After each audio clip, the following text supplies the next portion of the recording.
વિદ્યાર્થી મિત્રો, ધોરણ 8 વિજ્ઞાન પાઠ 12 ઘર્ષણ જે નવા પાઠની આપણે શરૂઆત કરવાની છે. તો આપણે ઘર્ષણ વિશે માહિતી મેળવીએ. તો કે ઘર્ષણ એટલે શું? તો કે પદાર્થ ગતિ કરતો હોય તે પદાર્થની ગતિને અવરોધતું બળ એટલે કે તેની ગતિને રોકતું બળ એ બળ એ ઘર્ષણ બળ કહેવાય છે.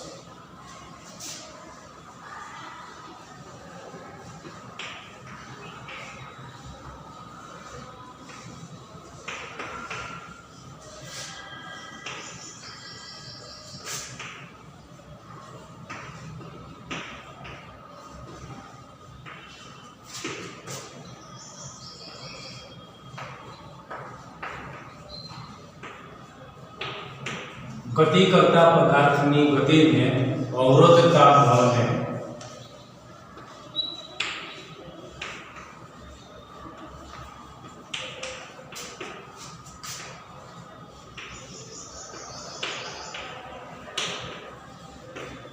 ઘર્ષણ બળ કહેવાય છે. હવે ઘર્ષણ બળનો આધાર પદાર્થ જે સપાટી પર ગતિ કરતો હોય તે સપાટી પર આધાર રાખે છે.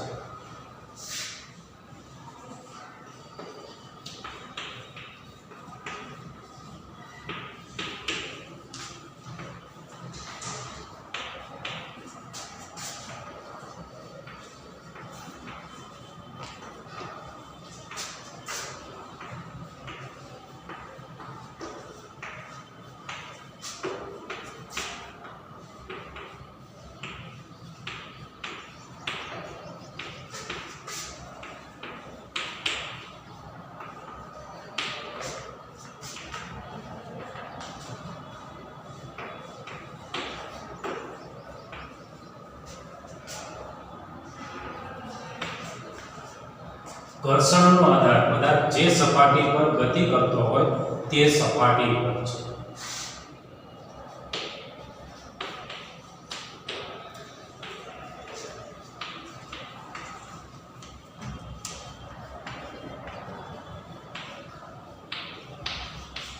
જેમ સપાટી ખરબચડી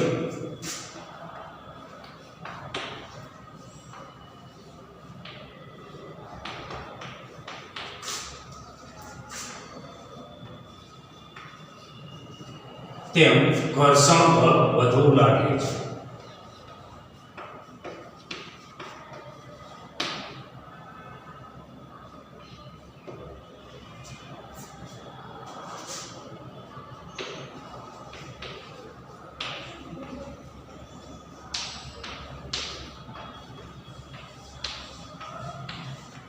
જેમ સપાટી લીસી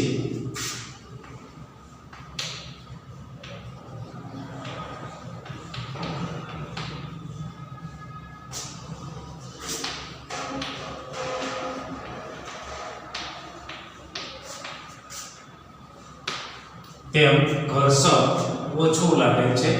આ મુદ્દાના સંદર્ભમાં આપણે કારણની ચર્ચા કરીએ.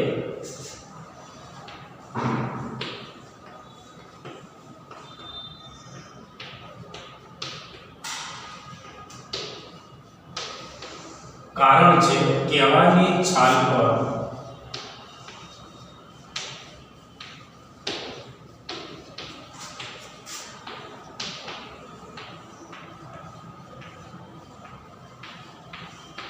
પગ પડતા લપસી પડાય છે.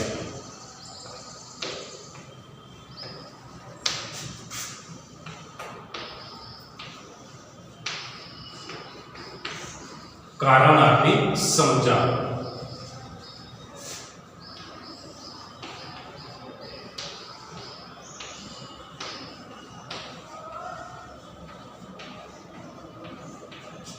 જેમ સપાટી લીસી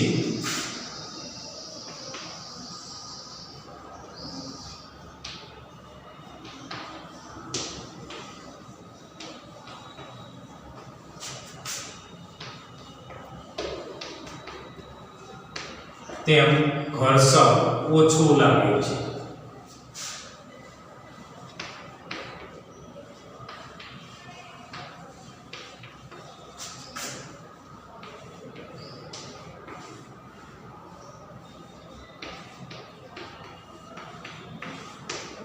કેળાની છાલ લીસી અને ચીકણી હોય છે.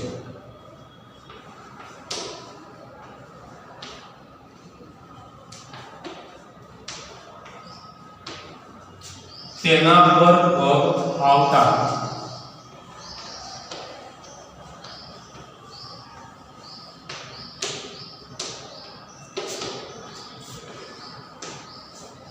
પગ અને રસ્તા વચ્ચેનું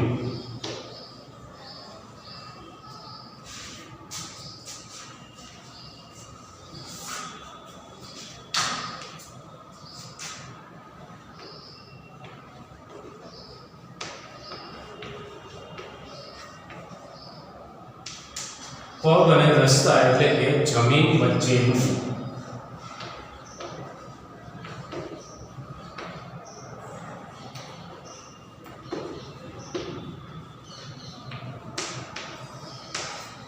ઘર્ષણ ઘટે છે.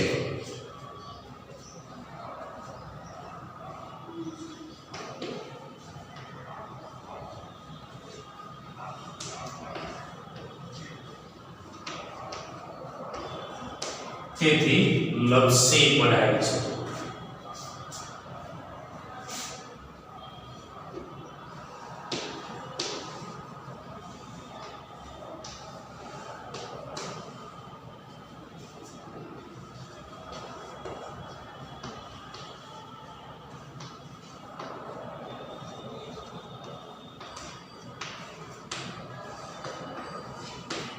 બીજું એક કારણ છે રમતવીરો ખીલાવાળા બૂટ પહેરે છે, એટલે કે ખેલાડીઓના બૂટના તળિયે ખીલા ચડેલા હોય છે.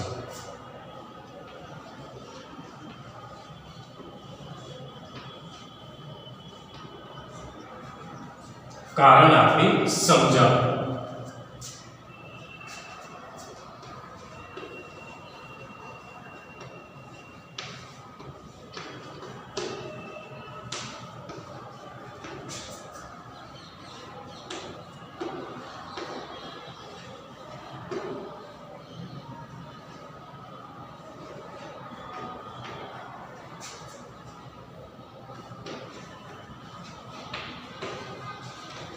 રમતવીરો એ ખીલાવાળા બૂટ પહેરવાથી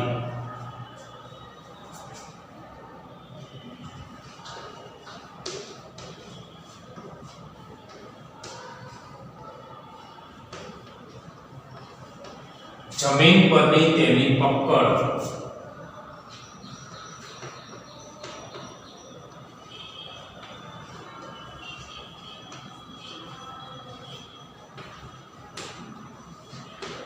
મજબૂત બને છે.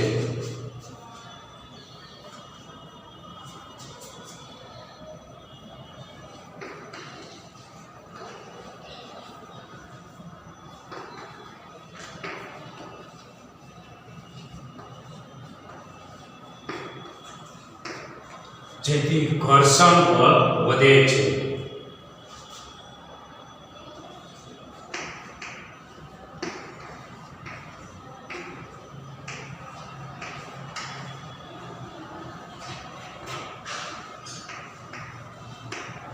માટે રમતવીર મેદાનમાં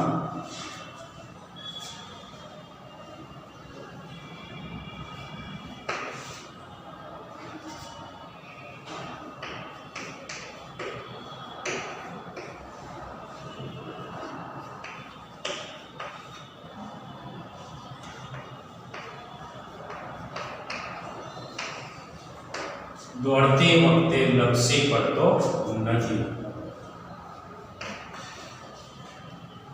તેથી ફરીથી ચર્ચા કરીએ કે રમતવીરો ખીલાવાળા બૂટ પહેરે છે, કારણ આપી સમજાવો. તો રમતવીરો એટલે કે ખેલાડીઓ એ ખેલાડીઓના બૂટના તળિયે એ રબરના ખીલા ચડાવેલા હોય છે. આ ખીલાને કારણે જમીન પરની તેની પકડ મજબૂત બને છે અને તેથી ઘર્ષણ બળ વધે છે. પરિણામે ખેલાડી એટલે કે રમતવીર એ મેદાનમાં આમ તેમ દોડતો તો એ દોડતી વખતે એ લપસી પડતો નથી, ઘર્ષણ બળ વધે છે તેના કારણે. તેવી જ રીતે કેળાની છાલ, તો કે કેળાની છાલ લીસી અને ચીકણી હોય છે. હવે જેમ સપાટી લીસી તેમ ઘર્ષણ બળ ઓછું. કેળાની છાલ લીસી અને ચીકણી હોય છે. હવે તેના ઉપર પગ આવતા એ પગ અને રસ્તા એટલે કે જમીન વચ્ચેનું ઘર્ષણ બળ ઘટે છે અને તેથી એ લપસી પડે છે. માટે કેળાની છાલ પર પગ પડતા લપસી પડે છે. ત્યાર પછીનું એક કારણ છે કે કેરમ રમતી વખતે કેરમ બોર્ડ પર અબરખનો બારીક પાવડર છાંટવામાં આવે છે. કારણ કે અબરખનો બારીક પાવડર એ લીસો છે. કેરમ ઉપર અબરખનો બારીક પાવડર છાંટવાથી તેની સપાટી લીસી બને છે. પરિણામે ઘર્ષણ બળ ઘટે છે, જેથી પોકરી અને સ્ટ્રાઇકર એ ઓછા બળે એ સહેલાઈથી એ કેરમ બોર્ડ પર સરકી શકે છે.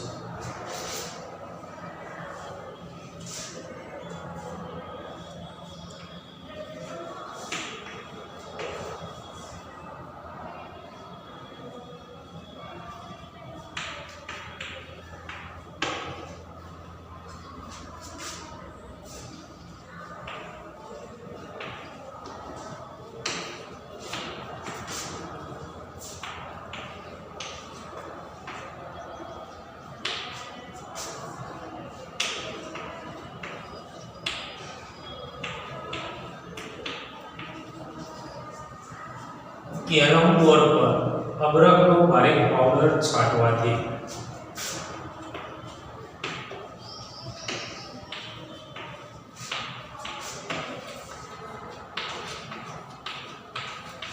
તેની સપાટી લીસી બને છે.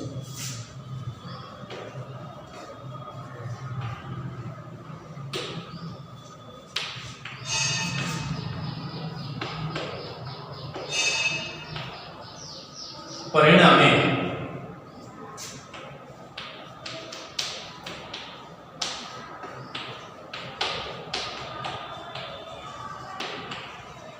પોકરી સ્ટ્રાઇકર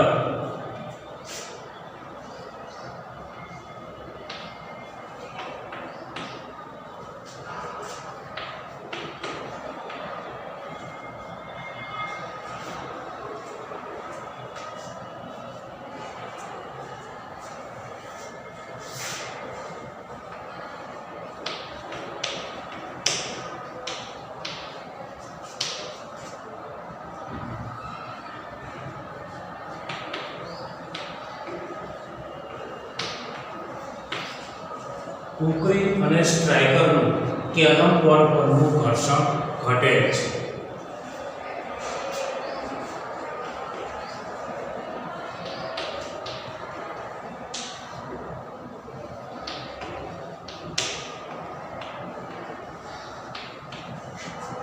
જેથી પોકરી અને સ્ટ્રાઇકરને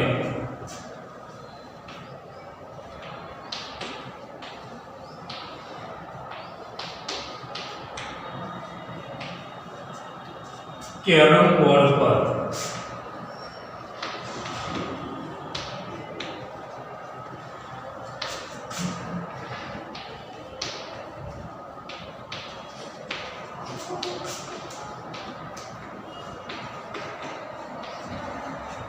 ઓછા બળે સહેલાઈથી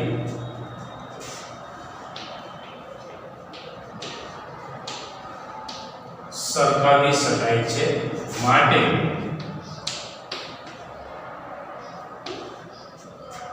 કેરમ રમતી વખતે કેરમ બોર્ડ પર અબરખનો બારીક પાવડર છાંટવામાં આવે છે. તો એક મુદ્દો છે કે ઘર્ષણ મિત્ર પણ છે અને શત્રુ પણ છે. સમજાવો એટલે કે ઘર્ષણ બળના ફાયદા અને ઘર્ષણ બળના ગેરફાયદા. ઘર્ષણ મિત્ર છે એટલે કે તેના ફાયદા.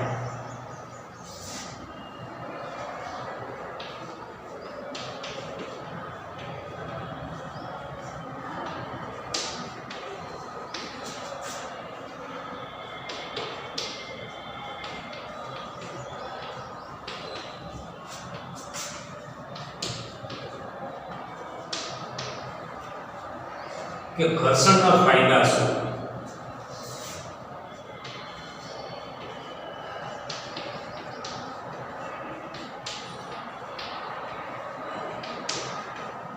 ઘર્ષણને કારણે કાગળ પર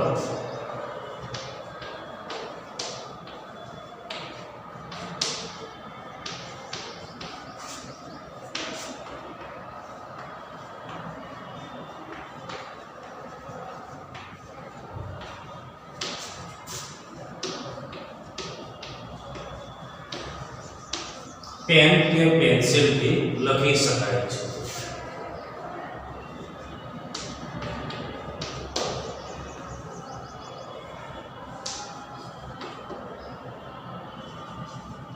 બોર્ડ પર ચોક વડે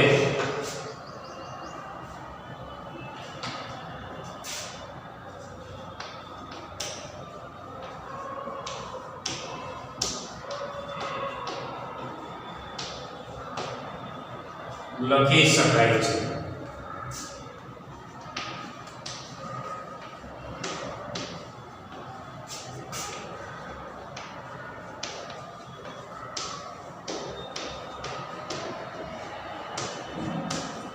રસ્તા પર ચાલી શકાય છે.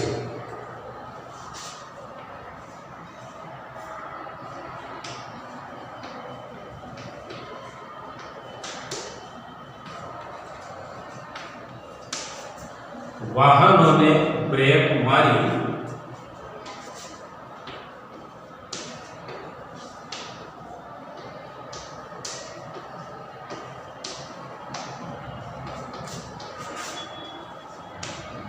ઊભા રાખી શકાય છે. કરવત વડે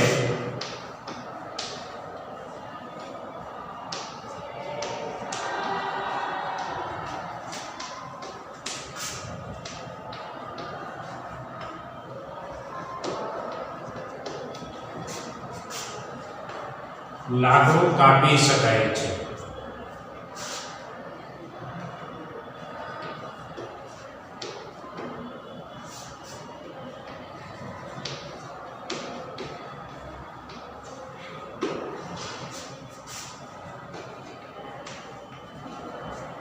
દિવાસળી સળગાવી શકાય છે.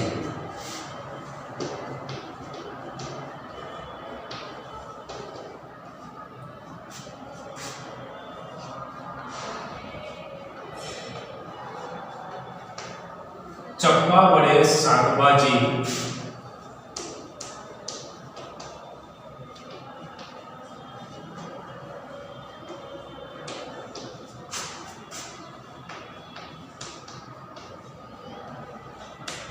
સમારી શકાય છે.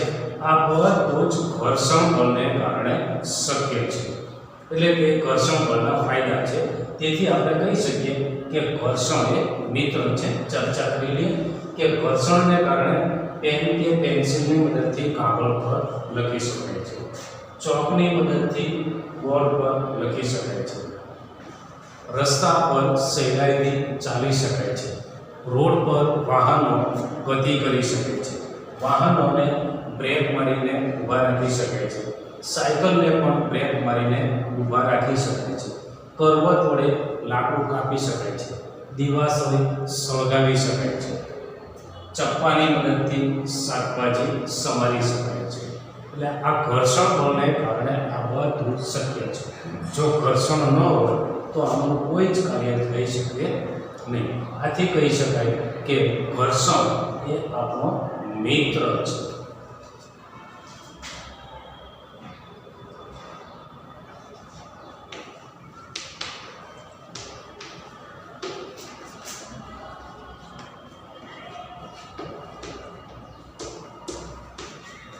ઘર્ષણના આ પ્રકારના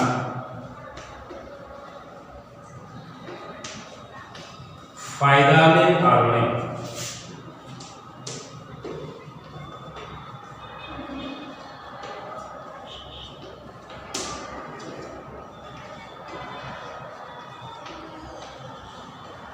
તે આપણો મિત્ર છે. હવે ઘર્ષણ એ શત્રુ છે એટલે કે ઘર્ષણનો ગેરફાયદો.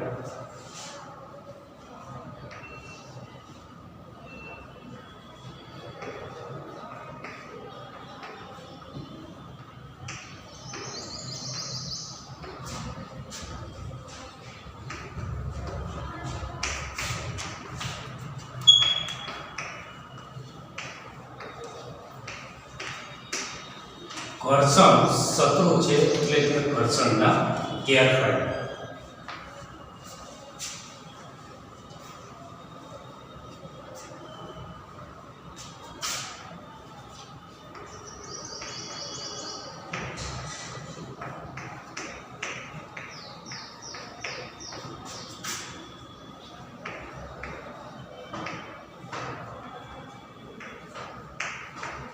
ઘર્ષણને કારણે બૂટ ચપ્પલના તળિયા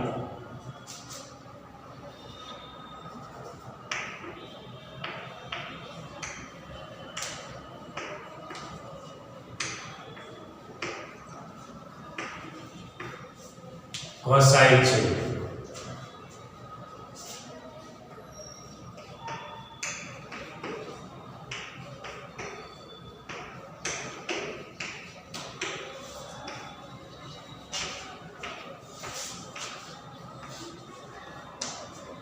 વાહનોના ટાયર ઘસાય છે.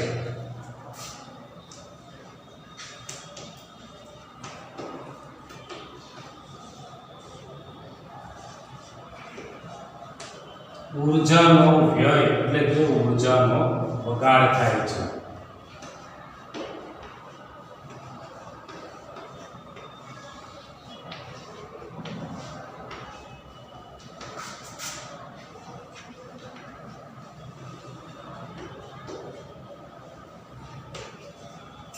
સમયનો વ્યય થાય છે.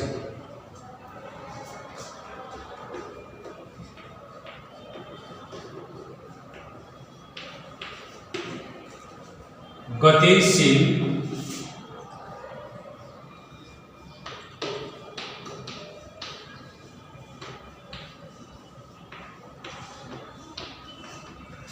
યંત્રોના ભાગો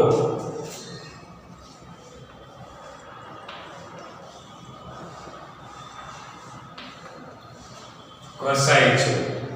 ગતિશીલ યંત્રોની ઝડપમાં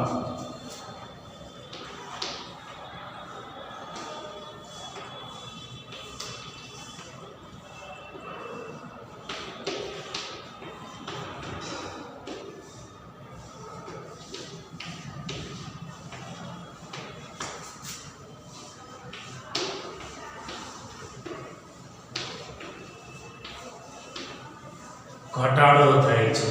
આ ગેરફાયદાને કારણે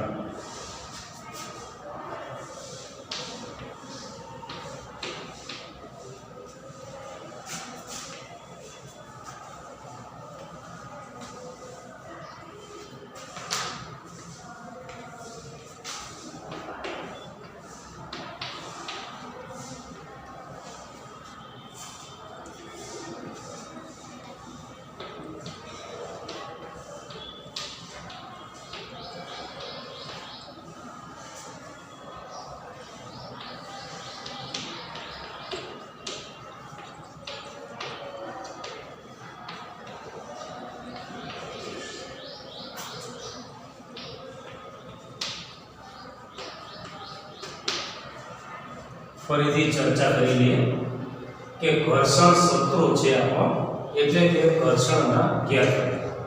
તો કે ઘર્ષણને કારણે બૂટ ચપ્પલના તળિયા ઘસાય છે. આપણે જે બૂટ ચપ્પલ પહેરીએ છીએ એ અમુક સમય પછી તેના તળિયા ઘસાય છે. વાહનોના ટાયર ઘસાય છે. વાહનોની બ્રેક ઘસાય છે. ઊર્જાનો વ્યય થાય છે. એટલે કે ઘર્ષણને કારણે વાહનની ગતિમાં ઘટાડો થાય છે અને તે વાહનને ગતિમાં લાવવા માટે ફરીથી ઊર્જા વાપરવી પડે છે. એટલે કે પેટ્રોલ વાપરવું પડે છે, જે એમ બતાવે છે કે ઊર્જાનો વ્યય થાય છે. તેવી જ રીતે એ ઘર્ષણને કારણે સમયનો પણ વ્યય થાય છે. જો ઘર્ષણ ઓછું હોય તો સમયનો વ્યય ઓછો થાય છે. એટલે ઘર્ષણને કારણે સમયનો બગાડ થાય છે. ઘર્ષણને કારણે ગતિશીલ યંત્રોના ભાગો ઘસાય છે. જો ઘર્ષણ હોય તો એ વાહનોના ગતિશીલ ભાગો ઘસાય છે. પરિણામે એ ગતિશીલ ભાગોને સમયાંતરે બદલવા પડે છે. જો આ ઘર્ષણ ન હોય તો એ ભાગો ઘસાય નહીં અને ગતિશીલ ભાગો બદલવા પડે નહીં. ગતિશીલ યંત્રોની ઝડપમાં ઘટાડો થાય છે. ઘર્ષણને કારણે જે યંત્રના ગતિશીલ ભાગો હોય તેની ઝડપમાં ઘટાડો થાય છે. કે દાખલા તરીકે તમે સાયકલ લઈને રસ્તા ઉપર જતા હો, તમે સાયકલને પેન્ડલ લગાવો અને પછી તમે પેન્ડલ લગાડવાનું બંધ કરો તો એ અમુક સમય પછી સાયકલ ઊભી રહી જાય, કારણ કે ઘર્ષણ લાગે છે. જો ઘર્ષણ ન લાગતું હોય તો તમે સાયકલને એક વખત ગતિમાં લાવ્યા પછી તમારે તેને બળ આપવું જ ન પડે, એટલે કે એને પેન્ડલ લગાડવા ન પડે. આપમેળે સાયકલ રસ્તા ઉપર ચાલ્યા જ કરે. પણ ઘર્ષણ બળને કારણે તેની ઝડપમાં ઘટાડો થાય છે અને અમુક સમય બાદ સાયકલ ઊભી રહી જાય છે. તો ઘર્ષણ બળના આ પ્રકારના ગેરફાયદાને કારણે કહી શકાય કે ઘર્ષણ એ શત્રુ છે.